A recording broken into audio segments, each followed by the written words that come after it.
हमरे गाना का भाव कितनी सुंदर लिखल गई।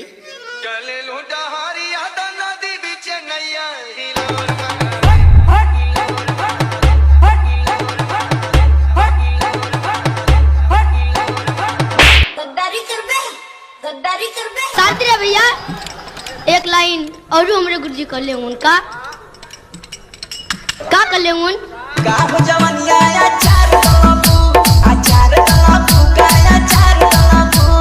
डीजे बैगन।